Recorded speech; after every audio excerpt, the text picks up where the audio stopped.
gentlemen, boys and girls, children of all ages, freaks and geeks, trolls and derps alike, welcome! Welcome all. I am Mullet Mike, bringing you Creepy Gaming. As you may have noticed, I got this sweet new part-time job here. Figured since the holidays were here and all, as well as the new baby, might as well work this sweet little security gig I found. It's awesome! All I gotta do is just sit here from midnight to 6 a.m., play a few games, read a few comics, get all the pizza and cake I want. It's amazing. Cupcake, anyone? Cupcake? Cupcake? Cupcake? It's a great job! I can tell this company really cares about its employees. All they ask me to do is just simply make sure all the party hats and cups and stuff are in order and occasionally check the security cameras on my tablet here. Oh, speaking of which, I should probably check them out right now.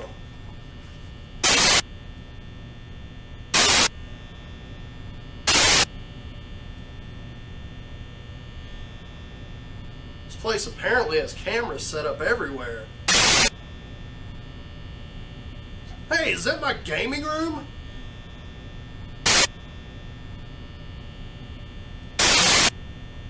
Yeah. Check. Check. So far, so good. Everything looks good. All clear. Such an easy job. What's the worst that could possibly happen?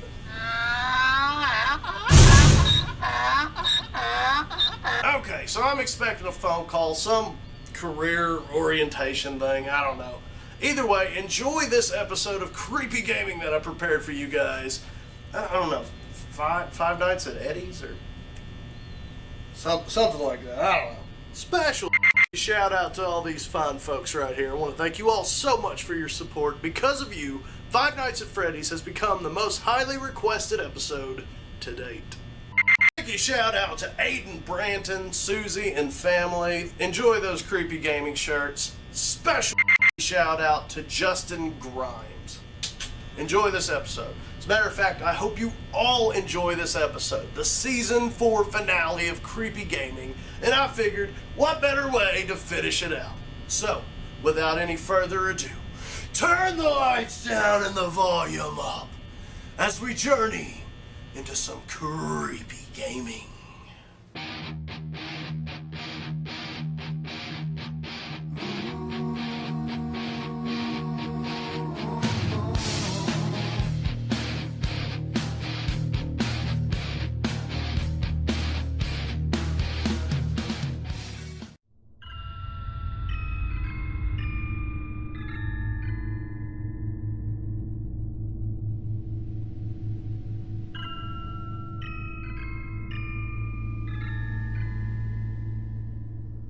Every so often, a video game comes around and revolutionizes a genre, and at times changes the video game industry entirely. The game in which I am referring to is none other than Five Nights at Freddy's.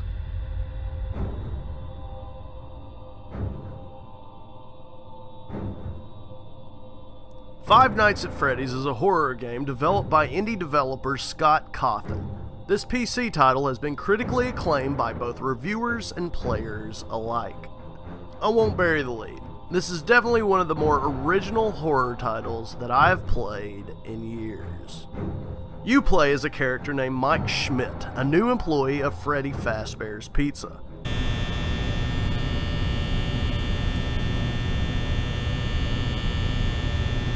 Which is basically a parody of Chuck E. Cheese-like restaurants. But if you're a real OG, then you'll know that Freddy Fazbear is really based off of Billy Bob from Showbiz Pizza Place, which was eventually bought out by Chuck E. Cheese in the early 90s. I mean, come on, you cannot deny those similarities. If I may take a moment to explain, I briefly remember Showbiz as a kid before it was changed to Chuck E.'s. I loved the pizza, I loved the games, I loved it all except for that stage show. I mean, come on! What is it about a 7-foot-tall animatronic character that looks like he wants to feast off of your soul that just screams, "Hey, we're kid-friendly"? Well, hell, since we're all just enjoying a nice, tall, cool, refreshing glass of ruined childhood, we might as well talk about the game. You begin in the security room. Now get used to this screen, because besides the cameras, this is all you will see for the entire game. I think it's safe to say that this initially took players by surprise. You see, within the last few years, most survival horror games tend to blend together because they rely too heavily on similar scenarios. So not being able to move around surprised some players. Typically in survival horror games, you're equipped with nothing but a flashlight, running through either the woods or small corridors trying to escape from some ominous being. Sprinkle in a few jump scares and you have yourself a modern, cliched survival horror game. And that's okay. The reason this formula is used over and over again is because it is so effective. I continue to play games like this because they still scare me, for the most part. That being said, it's nice to see a modern horror title think outside of the box and shake things up a bit. Not just that, but the Five Nights at Freddy's formula actually simplifies things and proves, in this case, that less really is more.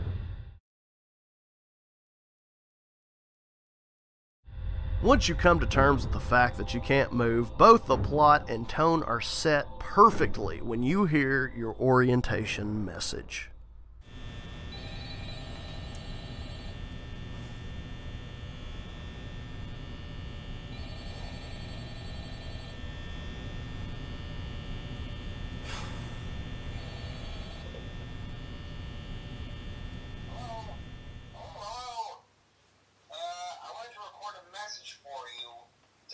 Settled in on your first night. I actually worked in that office before you.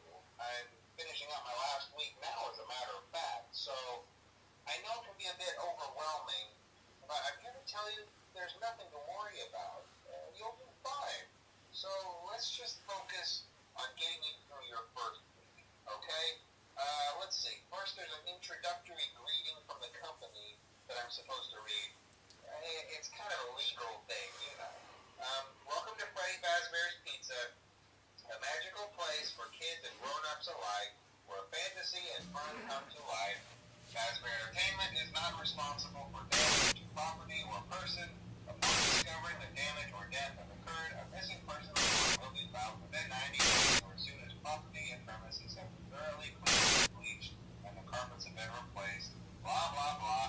Now, that might sound bad, I know, but there's really nothing to worry about. The animatronic characters here do get a bit quirky at night, but do I blame them? No. If I were forced to sing those same stupid songs for 20 years, I never got a bath, I'd probably be a bit irritable at night too. So remember, these characters hold a special place in the hearts of children, and we need to show them a little respect, right? Okay. So just be aware, the characters do tend to wander a bit. They're left in some kind of free roaming mode at night. Something about their servos locking up and they get turned off for too long. They used to be allowed to walk around during the day too. But then there was the bite of 87. Yeah. 87. It's amazing that the human body can live without the frontal lobe. Oh God. Now concerning your safety, the only real risk to you as a night watchman here, if any, is the fact that these characters, if they happen to see you after hours, probably won't recognize you as a person. They'll most likely see you as a little individual without its costume. Now, because against the rules, this can't be good.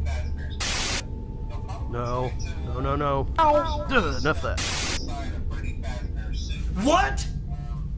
Now, that wouldn't be so bad if the suits themselves weren't filled with cross beams, wired, animatronic devices, especially around the face area. Wonderful. You can imagine one having your head forcibly pressed inside one of those could cause a bit of discomfort. I get it. And death. And death. The only parts of you that would likely see the light of day again would be your eyeballs and teeth that pop up in front of the mask here. Huh. Yeah, they don't tell you these things when you sign up. But hey, First Nation agrees. I'll chat with you tomorrow. Check those cameras and remember to close the doors only if absolutely necessary. Gotta conserve power. Alright, good night. Good night. Again, the opening phone call sets the tone perfectly by having a frightening yet comedic setting. A combination that some might not feel work well together, but others beg to differ. Much like horror, comedy is very subjective, to say the absolute least. So it really just depends on what you like. Personally, I like a few laughs sprinkled into my scares, but hey, that's just me. And Five Nights at Freddy's delivers just that.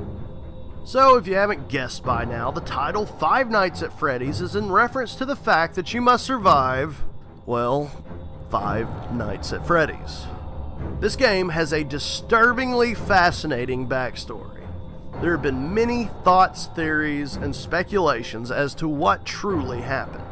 I will elaborate on it later, but just so you have an idea, there were a few misfortunate incidents in the restaurant. For example, there is one horrendous backstory involving 5 children that went missing. But the one I would like to focus on right now was known as the Bite of '87.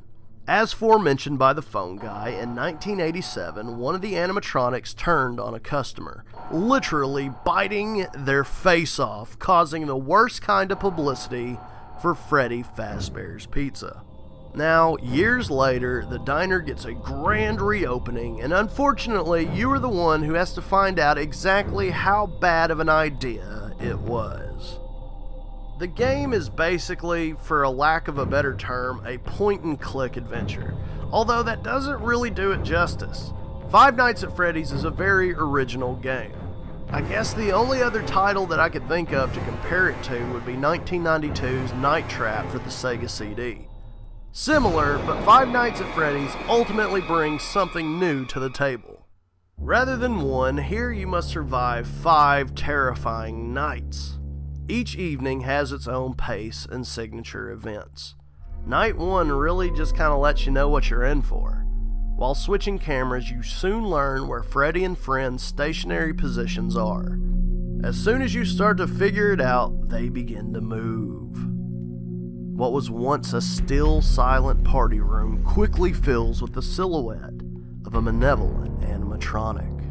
Switching through the security footage can be quite eerie just by itself. The survival aspect comes in with electricity. In this game, your power source is your best friend and only means of protection against Freddy and company. I should note, everything in this game uses power. You have 2 steel doors to the left and right of you. Every time they are opened, it uses power. If you switch the cameras, it uses power. If you keep the hallway lights on, guess what? It uses power. It can't help that you have the fan on at all times. But again, this is a perfect example of the game's quirky sense of humor. One of the most memorable aspects of the games are the animatronic characters themselves. Of course, there's our lead, Freddy Fazbear.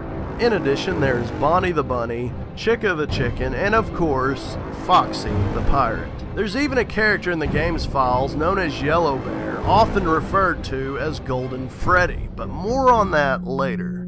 These twisted characters have already become iconic in and of themselves. These seemingly kid-friendly animatronics evoke a primal fear that is buried deep in most of our subconscious. Because of their somewhat disturbing features, these characters have already become iconic and will continue to hold a place in creepy gaming history. Once you make it to Night 2, the action begins to pick up. The animatronics tend to move more sporadically, and we are introduced to Foxy the Pirate. Although on a few occasions he can rarely be seen on Night 1. Up to this point, you won't actually see Freddy and friends move, but while changing the cameras, you will notice that they are standing in different places. With Foxy, it's a completely different story. When compared to the otherwise stagnant characters, this hyped-up pirate delivers what is considered by many as the best jump scare of the game. Okay, got made 6 a.m. Gotta check Pirates Cove. Oh no, where's Foxy? Oh no, no, no, no, no, no, no! Damn it! Now, if you can't already tell, the game's best scares are built from anticipation. It's a classic example of nothing to fear except fear itself. The fear of knowing something is about to happen can be actually more terrifying than the jump scares themselves. The tension one feels while playing Five Nights at Freddy's is, in my opinion, the game's strong suit.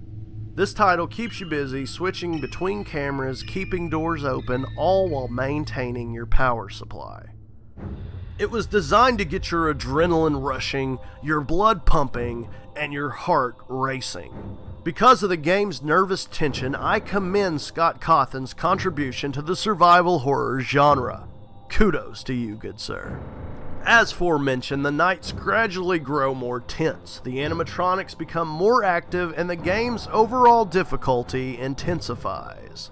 There's even a setting once you beat the game where you can adjust each of the individual characters' difficulty. Alright, I'm about to go over the ending to Five Nights at Freddy's, so if you haven't beaten the game yet or don't want to see the ending, then consider this your official spoiler alert. When Night 5 begins, we are greeted with another phone call. But rather being the mild-mannered voice we've grown accustomed to, instead we hear these strange, distorted voices.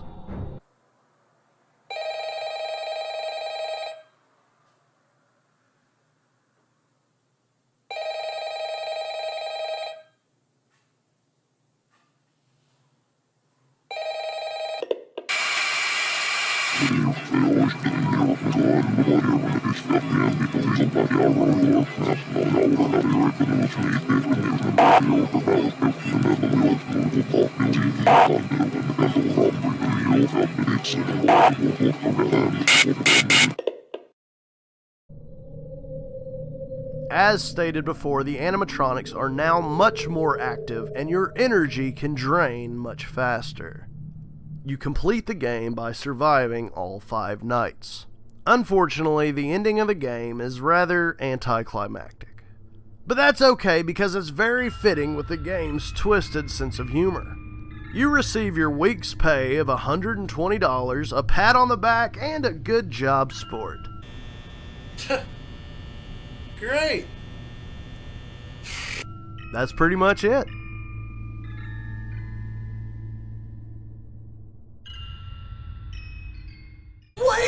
Wait a minute. Night 6? That's just ironic, really. Okay, so fine. Night 6. Whatever. 6 nights at Freddy's, I guess. I don't know. Night 6 plays more or less like what it is, an additional bonus stage. Nothing much new, really. You will not be greeted with a phone call like previous nights, and it is said that the animatronics will be much more dangerous. Other than that, when you survive the night, you receive another check. This time saying, you've earned overtime. And guess what? You get an extra 50 cents and officially awarded as Employee of the Month. Damn straight! It is then you unlock Custom Night 7 and so forth. Overall, Five Nights at Freddy's is a great game. It's original, unique, and has its own signature style. The controls are tight, and the game overall plays really well. Five Nights at Freddy's has made a huge impact on the gaming community, and the number of downloads have been growing every day.